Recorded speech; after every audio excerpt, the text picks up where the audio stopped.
you, yes you, the one who's proudly rocking the "I'm not a dog person" t-shirt, probably in black, because dog hair shows up on everything else.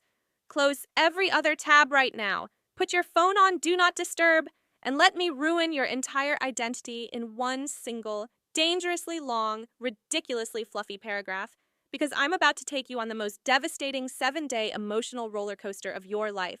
The true, completely factual, 100% happened to at least 7 people I know story of how 5 specific dog breeds can transform even the most hardcore dog skeptic into a full-blown, card-carrying, crying in the shelter parking lot. Yes, I'll sleep on the floor so all 3 of you can have the king bed lunatic in exactly 1 week. No parole, no escape, no mercy. Day 0, you're still sane. You say things like, "Dogs are too much work. I don't want slobber on my couch. I'm more of a Netflix than walkies person," and you actually believe it. Then day 1 hits, and you make the fatal mistake of visiting a friend who just got a Cavalier King Charles Spaniel puppy.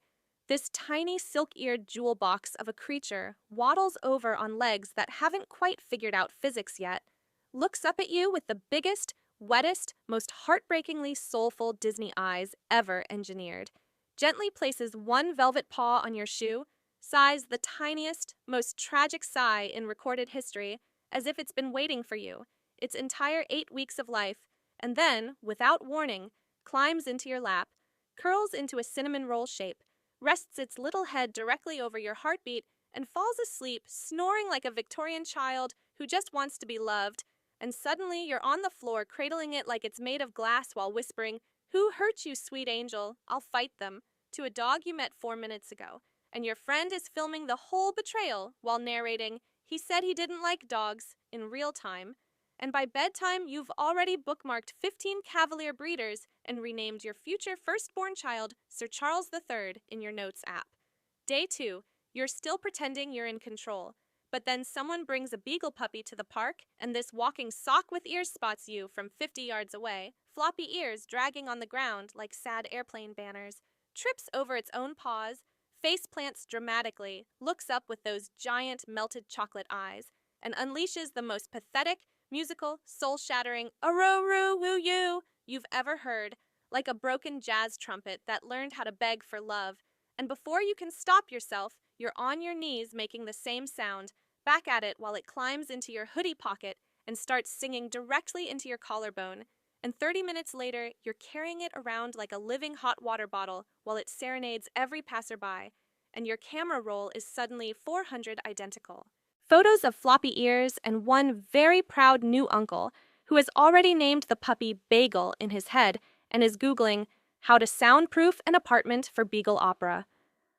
Day 3, you think you've hit rock bottom until a friend rescues a Shiba Inu and invites you over just to look, and this fox-colored emperor struts in like he owns the concept of dignity itself, sits perfectly in the center of the living room, gives you a single slow blink that somehow calculates your credit score, yawns the most dramatic full-body yawn in canine history, curls his tail into a perfect cinnamon donut, and then, because he's feeling generous, brings you one single stolen sock as tribute, drops it at your feet like you're a peasant being knighted, and when you dare to say thank you, he unleashes the legendary Shiba scream of judgment, spins in 3 perfect circles, and walks away like you've personally offended 8 generations of his samurai ancestors.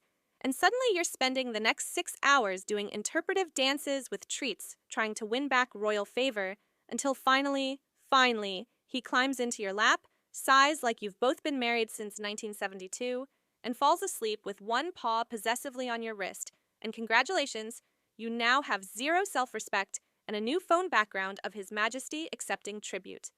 Day 4, you're barely clinging to the last shreds of your old personality when a co-worker brings an 8-week-old Labrador Retriever puppy to the office just for an hour, and this toasted marshmallow with legs waddles straight to you, trips over literally nothing, rolls onto its back, exposing the fattest, pinkest, warmest belly in the northern hemisphere, paws the air like it's conducting an invisible orchestra of joy, and starts making tiny, happy grumble noises while it's dream-kicking in your lap before it's even fully awake, and 45 seconds later, you're lying flat on the office carpet, letting it use your face as a pillow while it drools pure happiness down your neck.